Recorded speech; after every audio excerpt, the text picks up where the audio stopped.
Hello Tamil மக்களே, welcome to ஷிமிஸ் kitchen. இன்றைக்கி நம்ம சூப்பரான முஸ்லீம் ஸ்டைல் மட்டன் பிரியாணி பண்ண போகிறோம். செம்ம டேஸ்ட்டாக இருக்கும். கண்டிப்பாக உங்கள் வீட்டில் ட்ரை பண்ணி பாருங்கள். இது ரொம்ப ஈஸியான ரெசிபி. ஃபர்ஸ்ட் டைம் நம்ம சேனலில் வந்திருக்கீங்கன்னா மறக்காமல் நம்ம ஷிமிஸ் கிச்சன் தமிழ் சேனலை சப்ஸ்கிரைப் பண்ணுங்கள். வீடியோவை ஸ்கிப் பண்ணாமல் பாருங்கள், அப்போ தான் உங்களுக்கு புரியும். வீடியோ பிடிச்சிருந்ததுன்னா கண்டிப்பாக லைக் பண்ணுங்கள், ஷேர் பண்ணுங்கள். வாங்க இந்த வீடியோவை பார்க்கலாம்.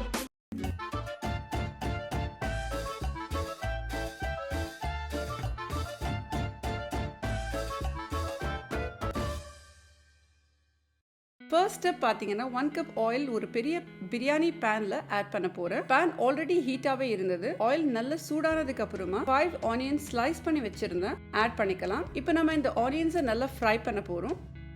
இப்போ பார்த்தீங்கன்னா ஆனியன்ஸ் நல்லா ப்ரௌன் ஆயிடுச்சு. இப்போ 3 tablespoon ginger and garlic paste add பண்ண போறேன்.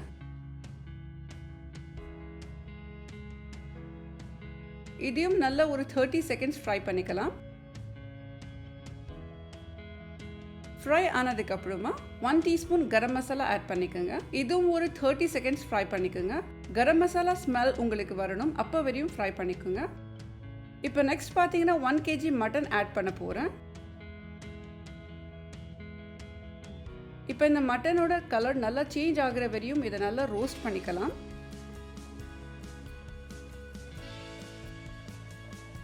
கூடவே 3 டீஸ்பூன் சால்ட் ஆட் பண்ண போகிறேன். நல்லா மிக்ஸ் பண்ணிக்கோங்க. இப்போ நெக்ஸ்ட் பார்த்தீங்கன்னா 2 tablespoon red chilli powder add பண்ணிக்கலாம். உங்களுக்கு ரொம்ப ஸ்பைசியாக வேணும்னா இன்னும் ஒரு எக்ஸ்ட்ரா 1/2 டீஸ்பூன் ஆட் பண்ணிக்கலாம். இப்போ இதை நல்லா மிக்ஸ் பண்ணிக்கோங்க. சில்லி பவுடர் ஸ்மெல் உங்களுக்கு வரணும், அப்போ வரையும் இதை நல்லா ஃப்ரை பண்ணிக்கலாம். வந்ததுக்கு அப்புறமா நெக்ஸ்ட் 1 கப் தயிர் கர்ட் ஆட் பண்ண போகிறேன். நல்லா மிக்ஸ் பண்ணதுக்கு அப்புறமா கூடவே 2 பச்சை மிளகாய் ஆட் பண்ணிக்கோங்க. 5 தக்காளியை கட் பண்ணி வச்சிருந்தேன், அதையும் ஆட் பண்ணிக்கலாம். நல்லா மிக்ஸ் பண்ணதுக்கு அப்புறமா கூடவே 1 கப் புதினா, 1 கப் கட் பண்ணி வச்சிருந்த கொத்தமல்லி ஆட் பண்ணிட்டு நல்லா மிக்ஸ் பண்ணிக்கோங்க.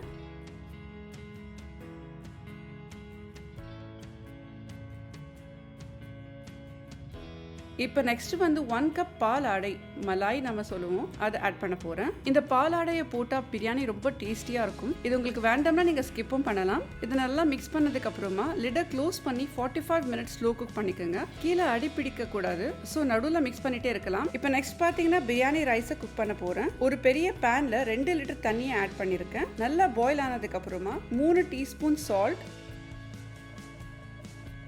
கூடவே 2 table spoon lemon juice, 1 teaspoon oil, கொஞ்சம் புதினா லீவ்ஸ் இதெல்லாம் போட்டு நல்லா மிக்ஸ் பண்ணி கூடவே 1 kg பாஸ்மதி ரைஸ் சோக் பண்ணி வச்சிருந்தேன், அதையும் ஆட் பண்ணிட்டேன்.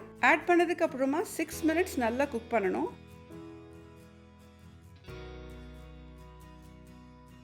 80% குக் ஆகிற வரையும் குக் பண்ணிக்கலாம்.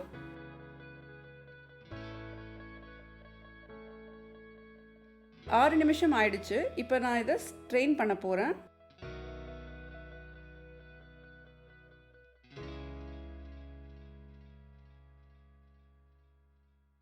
இப்போ நெக்ஸ்ட் பார்த்தீங்கன்னா மட்டன் நல்லா டெண்டர் ஆயிடுச்சு. கூடவே 1 லெமன் ஜூஸ் ஆட் பண்ணி ஒரு 10 நிமிஷம் ஸ்லோ குக் பண்ணிட்டு மேலே இருக்கிற எக்ஸஸ் ஆயிலை ரிமூவ் பண்ணி தனியாக எடுத்து வச்சுக்கலாம்.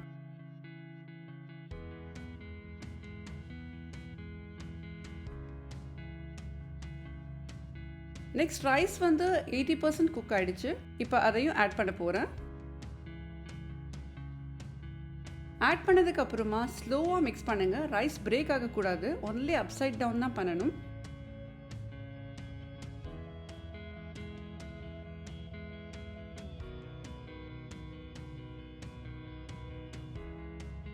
பண்ணதுக்கு அப்புறமா தனியாக நம்ம எடுத்து வச்சிருந்த ஆயிலை ஆட் பண்ணிக்கோங்க. மேலே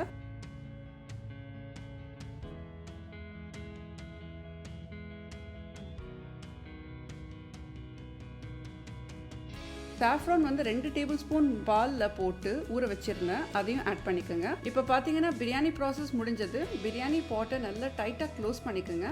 ஒரு அலுமினியம் ஃபாயில் அப்படி இல்லைன்னா காட்டன் கிளாத்தை வச்சு நல்லா wrap பண்ணி டைட்டாக க்ளோஸ் பண்ணிவிட்டு ஒரு 5 நிமிஷம் நல்லா ஹை ஃப்ளேமில் குக் பண்ணிக்கோங்க. அதுக்கப்புறமா 10 to 12 மினிட்ஸ் ஸ்லோ குக் பண்ணிக்கலாம். குக் பண்ணதுக்கப்புறமா உடனே பிரியாணி பாட்டு ஓப்பன் பண்ண வேண்டாம். ஒரு 10 நிமிஷம் பிரியாணி நல்லா செட்டில் ஆனதுக்கப்புறமா ஓப்பன் பண்ணி மெதுவாக மிக்ஸ் பண்ணுங்கள். அகெயின் சொல்கிறேன், பிரியாணி ரைஸ் பிரேக் ஆகக்கூடாது. ரொம்ப ஸ்லைட்டாக மிக்ஸ் பண்ணி சர்வ் பண்ணிக்கலாம். இப்போ பார்த்தீங்கன்னா சூடான மட்டன் பிரியாணி ரெடி ஆகிடுச்சு. எல்லாருக்கும் பிடிச்ச முஸ்லீம் ஸ்டைல் மட்டன் பிரியாணி இன்றைக்கி நான் பண்ணியிருக்கேன். நீங்களும் இதை ட்ரை பண்ணி பார்த்து எப்படி இருக்குன்னு சொல்லி கமெண்ட்ஸ் செக்ஷனில் கண்டிப்பாக சொல்லுங்கள். இந்த வீடியோ உங்களுக்கு பிடிச்சிருந்ததுன்னா லைக் பண்ணுங்கள், ஷேர் பண்ணுங்கள், சேனலை சப்ஸ்கிரைப் பண்ணுங்கள். இன்னும் நிறைய ஷார்ட் ரெசிபீஸ் அண்ட் அப்டேட்ஸ் வேணும்னா என்னோட இன்ஸ்டாகிராம் பேஜ் shimis.kitchen ஃபாலோ பண்ணுங்கள். தேங்க்யூ ஃபார் வாட்சிங். Have a nice day.